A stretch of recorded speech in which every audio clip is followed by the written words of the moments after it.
Greetings, ladies and gents, and welcome to this latest edition of ReTFOS, where I take old stories I've narrated and update them to modern audio standards. Chapter 34. Matriarch Elizabeth was not looking forward to the upcoming report she would have to give at the council capital. She'd been poring over the reports she had regarding the war to make sense of everything going on, and none of it was good. They weren't losing, but the cost of victory was incredibly high. The war on Bastion had become a war of attrition, and she felt the humans were winning. Even if the hunter-killers took ground, it seemed to be measured in such small increments that a pile of bodies it took hardly seemed worth it. If it wasn't such a political matter, she'd have argued for retreating from the planet. The cost of life was far too high for a single colony, even if it was the only one the Libertonians had. However, this wasn't about the Libertonians anymore. Their numbers had always been small, and their fleets crippled since the treaty after the end of the war. This was about the humans, who was for some reason dedicating themselves to the Libertonian cause. Elizabeth still wasn't sure how it all happened, but she knew they'd been very lazy in analyzing the species. No one had suspected their ground combat forces to be so incredibly tough. They lacked exoskeletons and possessed no natural blades, pincers, or talons. But their strength was unheard of, and so was their tenacity and will to fight. But more than that, they were far more cunning than they appeared. She found the contracts the humans had made to build the FTL gates and comm buoys, and then maintain them. Not only had their rates been incredibly low, but the speed at which they built them was unheard of. Most had simply figured that their strange ability to face the void of space without being terrified meant that they were willing to take the jobs no one else wanted to make their place in the galaxy.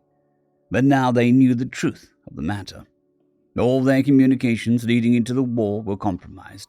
The FTL networks near human territory were out of council control. The Crusticans had long been known as the most cunning and devious species there was, and they'd been entirely outplayed at every step by the barbaric humans. For a species that had never engaged in an intergalactic war before, they seemed to know just how to wage one. Council scientists had long abandoned research on alternate FTL methods since the gates allowed them to control other populations and the lanes of traffic.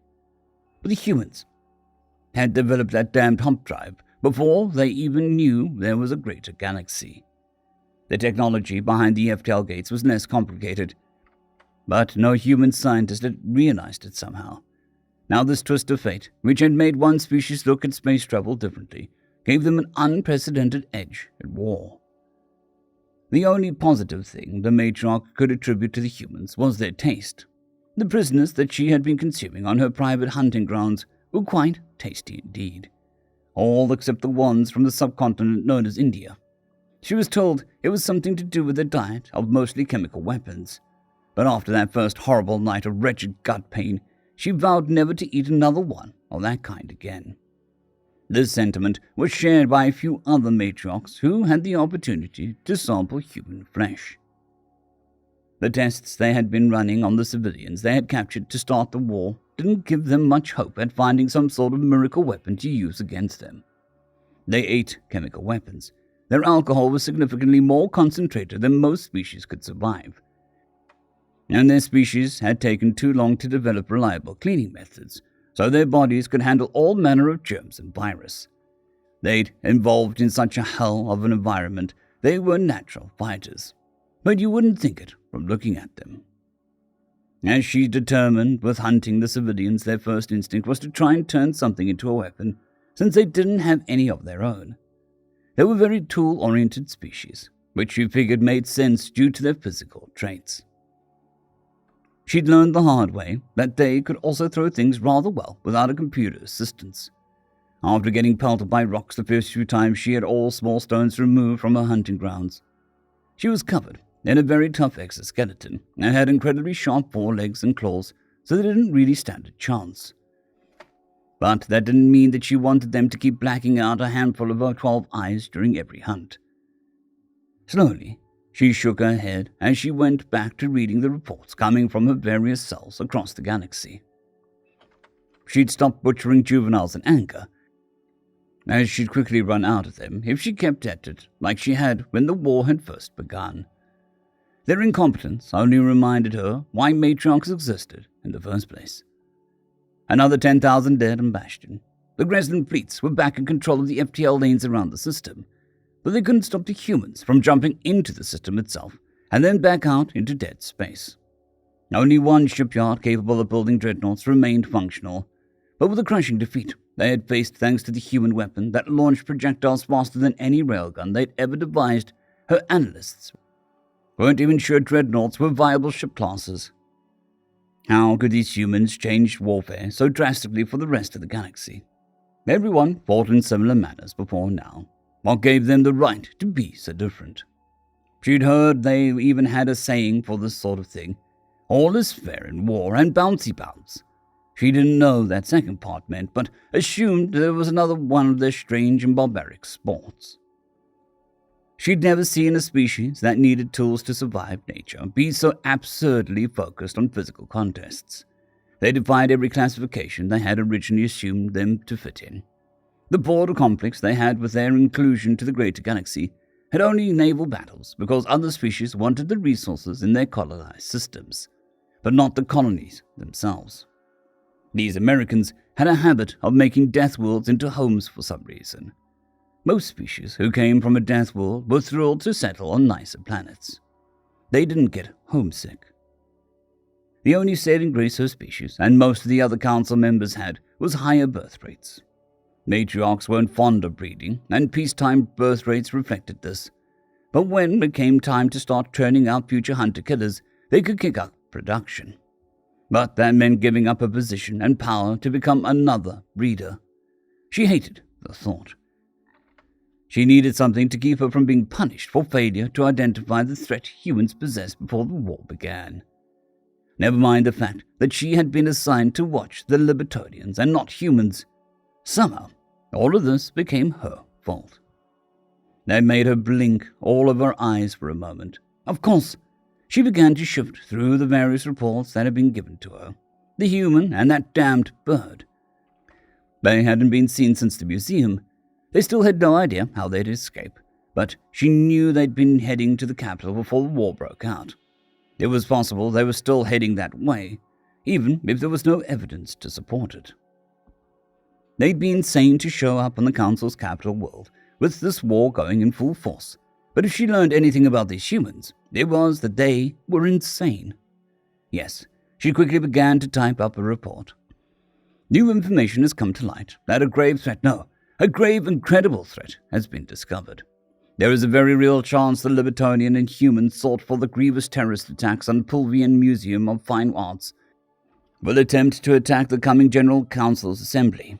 This dire threat requires immediate doubling of security. No, wait, anyone could do that. This dire threat requires a very delicate touch.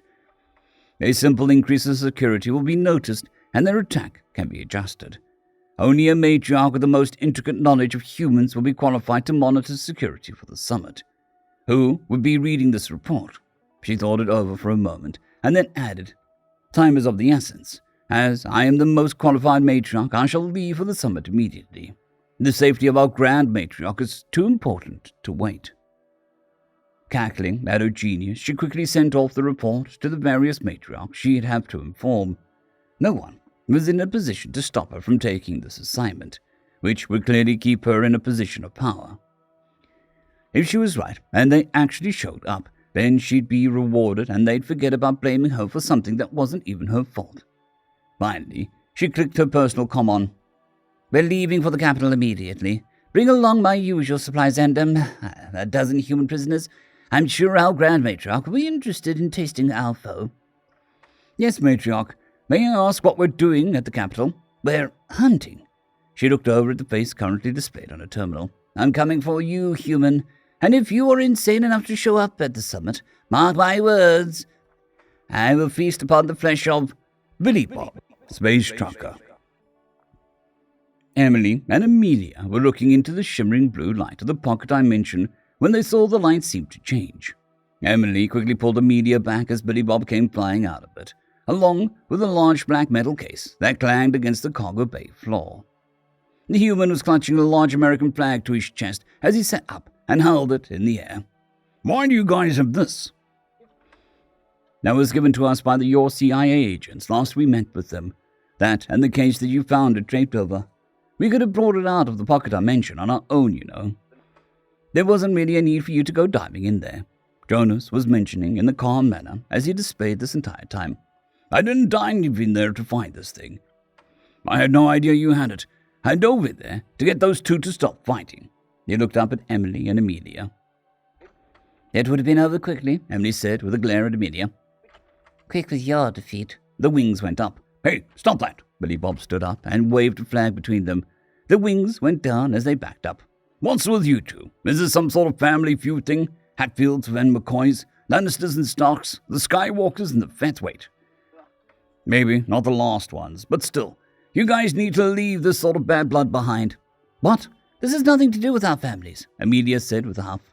"Well, it does, but not like that," Emily said as Amelia tilted her head side to side, as if changing her mind to agree. "What do you mean?" "Our families are very good friends.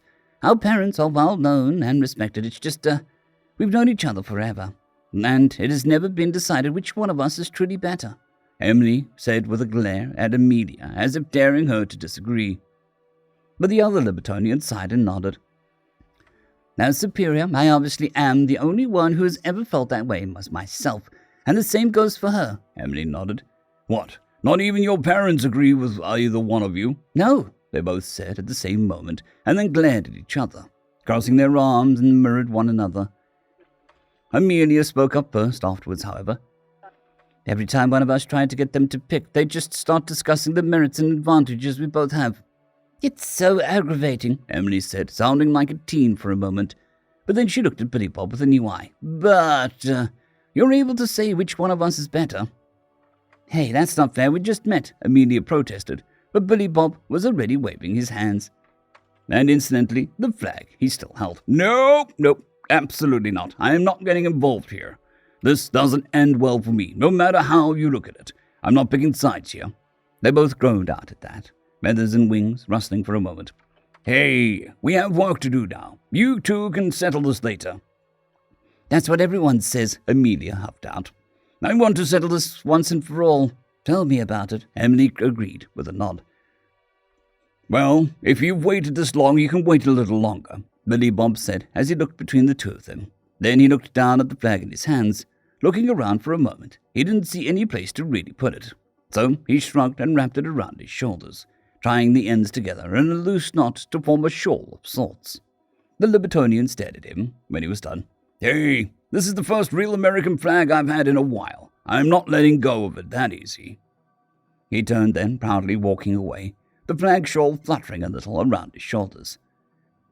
Soon he found the conference room on the Rosie and was sitting down as the Libertonians prepared to explain how their infiltration of the council meeting would work.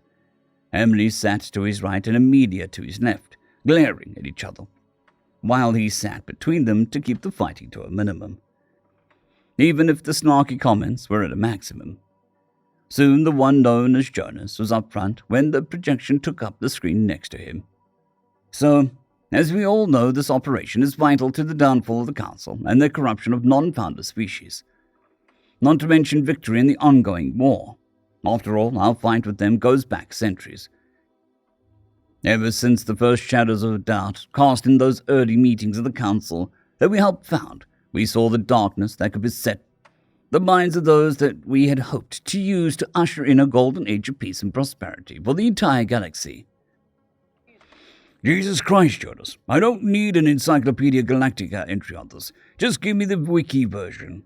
The others looked at him and he sighed. "Keep it short. I don't need the background. I just need to know what our actual plan is for getting into their meeting. I don't even need to know what's going on after that, because all I'm going to do is fake shit up." Jonas glanced around the room for a moment, then quietly clicked the button on the device he had, advancing the slides behind him quite a ways. "Jeepers, you really did fill this whole thing with history. I wasn't sure how much you knew and wanted to give this operation context. I appreciate that, Jonas, but I don't need it, Billy Bob said, and then noticed Emily making faces at Amelia. When he looked at her, she stopped and looked away. But when he looked back at Amelia, she was quickly looking away, which made him suspect that she'd been doing the same thing while he was looking the other way.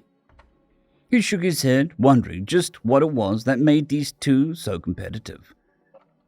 Although he got that shift-eyed guy look as he glanced between them, then he quickly remembered all the razor-sharp talents, and quickly got the look of a guy who decided on living over getting some extra fun.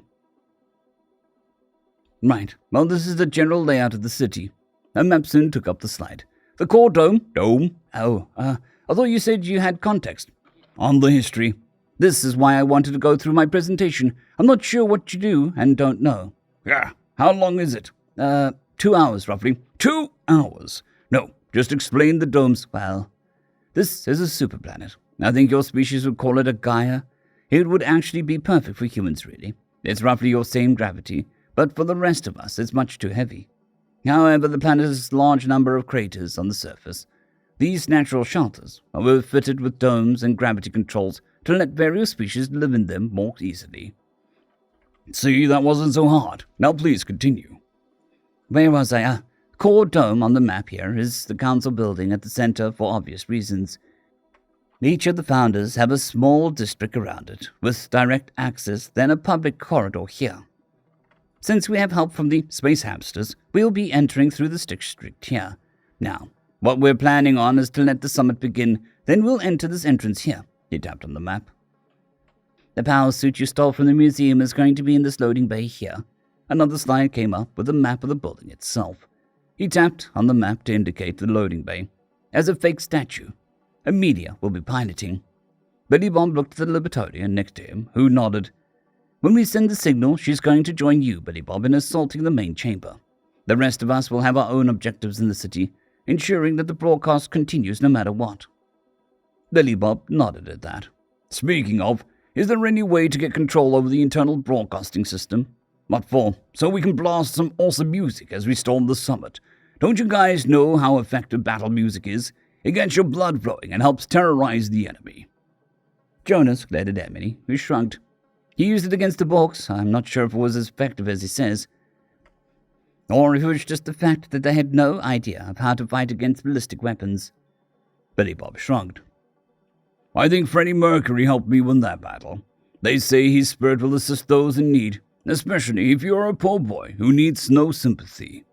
Easy come, easy go, little high, little low.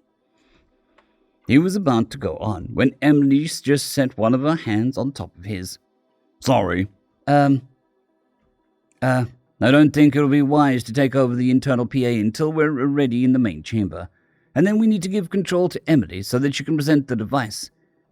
You know, the whole reason that the other species might drop out of the council, and if not join our side, then at least stop assisting the arse crabs. Billy Bob always smiled when his translator pulled that in. He couldn't even remember the actual name of the damn things. But he did stare at Jonas for a moment. Wait, is that all there is to it? You had 2 hours of slides and all you had to tell me was this little bit. I feel like context is important.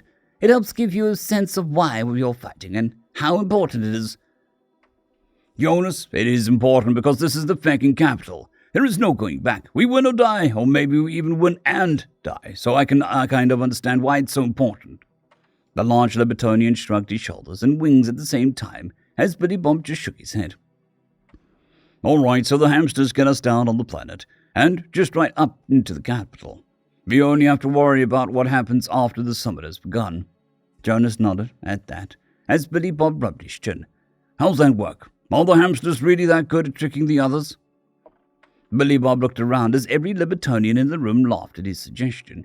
Even Emily and Amelia stopped glaring at one another to laugh. Slowly the laughter died down as Jonas shook his head. No, not even a little bit. That's why no one will suspect it. They don't bother checking ships crewed by hamsters anymore. They always give themselves up. But we're landing soon. How do we stop them from messing up on our approach to the planet? He asked as he looked around. Emily shook her head. Don't worry. I gave them a script.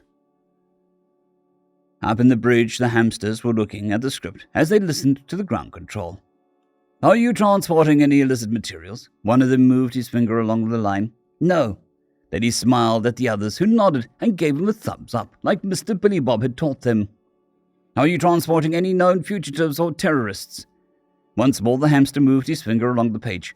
No. More nods and thumbs up. Hey, this is easy. On the ground, the controller rolled his eyes and wondered just how it was possible the Growoldians hadn't all killed themselves. He sounded impressed at his ability to answer simple questions. Are you carrying any explosives? The ground controller waited for the inevitable no, before quickly replying, You're all clear to land at these coordinates. The Pulvian shook his head and moved on to the next ship, as if a cargo vessel crewed by Growoldians could possibly pose a threat to the Council. Back in the conference room, Jonas looked like he wished he had more slides, but there really wasn't anything else to go over, it seemed. Up until Billy Bob looked around for a moment. Wait, what about weapons? What about them? Amelia asked. Am I just using what I've got on my Longhorn? I think I'm out of ammo for the MP-44, and the Luger only has a few shots. I've got plenty of shotgun shells and 45s for my handguns, but I feel like I'm going to need something more substantial. Oh, right, I forgot to mention, your CIA left you some in that crate you brought with you out of the other dimension. You focus on the flag, so I forgot. The CIA left me a goodie basket, Billy Bob said with a big grin. He quickly stood up and walked back out to the cargo bay, thoughts running wild in his head at what would wait for him. The Libertonians quickly moved to follow, since they needed to get ready for the mission anyway. When he reached the box, he tapped on the button to open it and was greeted with a red light and a beep. Hey, what gives? You have to put the code in on the side, Jonas said. Billy Bob looked at the side of the box and noticed that there he could tap in a code. He frowned for a moment, looking at the 8 blank spaces. What's the code? They didn't say. They just said any American would know it. Billy Bob stared at it for a moment. 8 numbers. He thought it over for a moment and then grinned wide as he typed it in. 07-04-1776. The box played an 8-bit version of the Stars and Stripes Forever and opened. Billy Bob's eyes began to gleam, and his smile grew very wide. Very quickly, he looked at what was inside. And so ends another chapter in the adventures of Billy Bob Space Trucker. I would like to thank our T5 members and patrons, Casper Arnholtz, Jon Creighton, Whitmore, 050, Dragzoon W.R.E, and Elijah Silvercross. Thank you very much.